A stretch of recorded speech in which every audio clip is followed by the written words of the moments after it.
আসসালামু আলাইকুম। সবাই কেমন আছেন? আশা করি সবাই অনেক অনেক ভালো আছেন। আজকে আমি কাঁচা আমের এই মিষ্টি আচারটা তৈরি করে দেখাবো।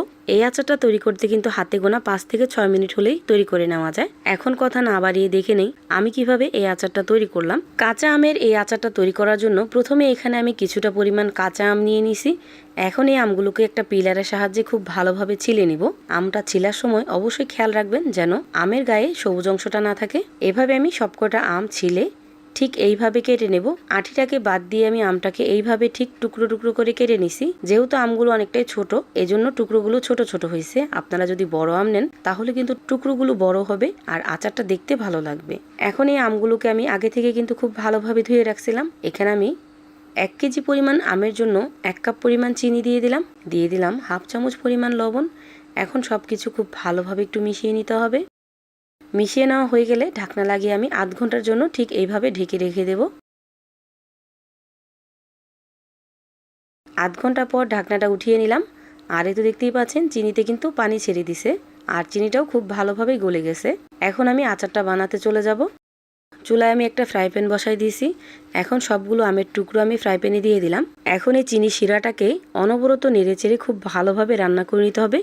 এতে করে আমটাও খুব ভালোভাবে সেদ্ধ হয়ে যাবে আর চিনি শিরাটাও শুকিয়ে যাবে।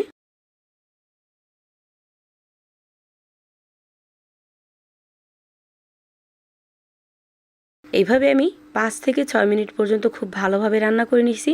চিনির শিরাটাও কিন্তু ঠিক এইরকম হয়ে গেছে।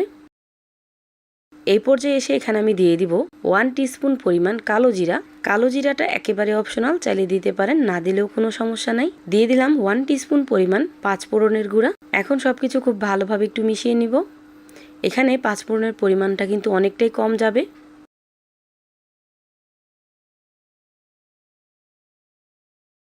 রান্না করতে করতে যখন দেখবেন আচারের কালারটা ঠিক এরকম হয়ে গেছে তখন কিন্তু চুলা থেকে নামিয়ে নিতে হবে।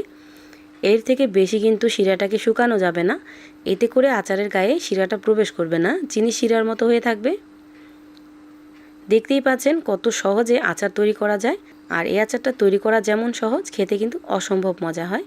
বাসায় অবশ্যই একদিন ট্রাই করে দেখবেন। এখন আমি এই আচারটাকে ঠান্ডা করে নেব। আর এই তো দেখতেই পাচ্ছেন একদম পারফেক্টলি কিন্তু আচারটা ঠান্ডা হয়ে গেছে আর চিনি শিরাটাও খুব ভালোভাবে ভেতরে প্রবেশ করছে। আপনাদের কাছে এই আচারের রেসিপিটা কেমন লাগছে অবশ্যই কমেন্ট করে জানাবেন। এই আচারের রেসিপিটা যদি আপনাদের কাছে ভালো লেগে থাকে তাহলে অবশ্যই আমার চ্যানেলটা সাবস্ক্রাইব করে রাখবেন।